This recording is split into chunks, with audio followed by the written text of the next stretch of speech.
One nation one election सिर्फ एक चर्चा का विषय नहीं है, बल्कि ये भारत की जरूरत है। हर देश के यशस्वी प्रधानमंत्री नरेंद्र मोदी जी जो वन नेशन वन इलेक्शन की बात कर रहे थे, तो स्वागत है आपका हमारे यूट्यूब चैनल पर। पहली बार यदि विजिट किया है तो चैनल को सब्सक्राइब जरूर करें। वीडियो अच्छा लगे, आपको लगे कि जानकारी से रिलेटेड वीडियो है, तो अपने दोस्तों में ज़रूर शेयर करें इस वीडियो को, ठीक है। आज देश में जो मुद्दा चल रहा है वो वन नेशन वन इलेक्शन का चल रहा है। कैबिनेट ने इसको मंजूरी दे दी है और देखते हैं कि वन नेशन वन इलेक्शन क्या होता है, कौन कौन सी कंट्री में अभी अप्लाई है और हमारे देश में क्या कंडीशन, ठीक है। दुनिया के कई देशों में पहले से ही लागू है वन नेशन वन इलेक्शन का फार्मूला। कुछ ऐसे ही होती है प्रक्रिया।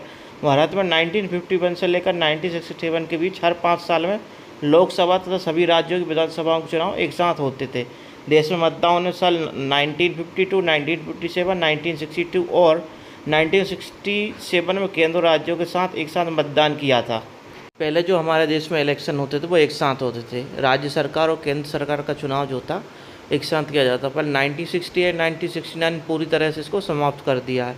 तो पहले जो होता था चुनाव, आज़ादी के बाद हमारे जो चुनाव थे 1968 तक साथ में हूँ, उसके बाद इसको समाप्त कर दिया था। और जो है कि रिपोर्ट सौंपी है जो हमारे पूर्व राष्ट्रपति हैं रामनाथ कोविंद जी, उनने जो है कि अभी हमारी राष्ट्रपति हैं द्रौपदी मुर्मू जो हमारी राष्ट्रपति हैं, उनको एक रिपोर्ट सौंपी हुई है जिसमें 18,266 पन्नों की एक रिपोर्ट है।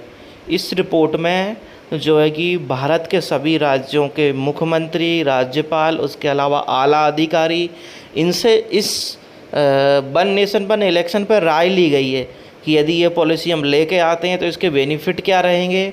उसके साथ साथ दूसरी अदर कंट्रियों में in one nation one election policy लागू है, जिसमें अमेरिका है, कनाडा है, फ्रांस है, स्वीडन है।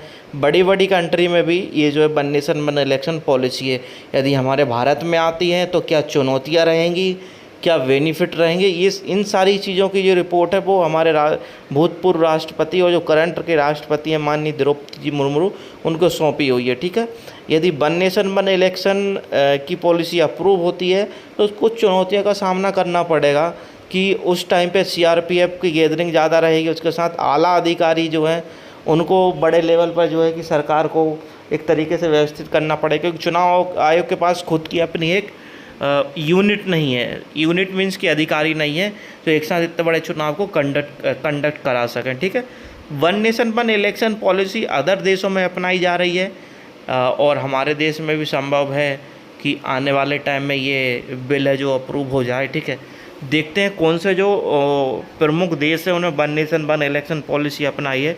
जो 7 कंट्री निकल के आती हैं, Sweden, Belgium, Germany, Japan, Philippines, Indonesia और दक्षिण अफ्रीका जो है। इसके साथ साथ अमेरिका भी है।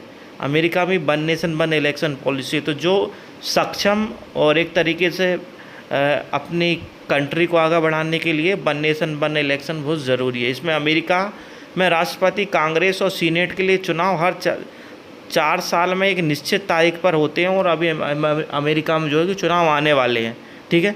तो अमेरिका में जो one nation one election policy काम करती है, ऐसा ही हम देखते हैं कि एक कंट्री के साथ साथ जो है कि मैंने 7 कंट्री की बात की थी, फ्रांस सेकंड जो कंट्री, इसमें फ्रांस में भी चुनाव कराने के लिए कुछ इसी तरह का दृष्टिकोण अपनाया जाता है। यह हर 5 साल में एक साथ राष्ट्रपति और नेशनल असेंबली संसद का निचला सदन के लिए चुनाव कराए जाते हैं। तो जो अच्छी कंट्रियां जिनकी इकोनॉमी अच्छी चल रही, वो सारी चीज़ें वन नेशन वन इलेक्शन में एक बार टाइम देकर फिर अब जो देश की प्रगति है उसमें एक तरीके से ध्यान देते हैं। स्वीडन भी जो देश है उसमें भी स्वीडन में देश में चुनाव जिस मॉडल अपनाता है उसके तहत भी स्थानीय सरकार और आम चुनाव हर 4 साल में एक बार होते हैं। कनाडा में भी यही है कि one nation one election policy अपनाई जाती है। और जब इतनी बड़ी कंट्रियाँ one nation one election policy अपना रही तो उनके बेनिफिट भी दिख रहे हैं कि हर 5 साल में एक बार जो है कि चुनाव हो गया, उसके बाद निपट गए। भारत में ऐसा कि हर 2 महीने 4 महीने में जिला पंचायत के चुनाव आते हैं। इसकी चुनौतियाँ क्या होने वाली हैं? एक देश एक चुनाव की चुनौतियाँ, लोकसभा का कार्यकाल 5 वर्षों का होता है, लेकिन उससे पहले भी भंग किया जा सकता है। ऐसे में एक देश एक चुनाव संभव नहीं होगा। दूसरा, लोकसभा की तरह विधानसभा के कार्यकाल 5 साल का होता है और ये भी 5 साल से पहले भंग हो सकती है, ठीक है। इंडियन कॉन्स्टिट्यूशन के आर्टिकल जो है वो भी मैंने इसमें बताएंगे कि कौन जो है कि एक तरीके से संसद को भंग कर सकता है। राज्यसभा की जो राज्यसभा असेंबली उसको कौन भंग कर सकता है कि राज्यपाल जो राज्यसभा की असेंबली को भंग कर सकता है। ठीक है, 83 में जो है कि संसद के सदनों की अवधि बताई गई है।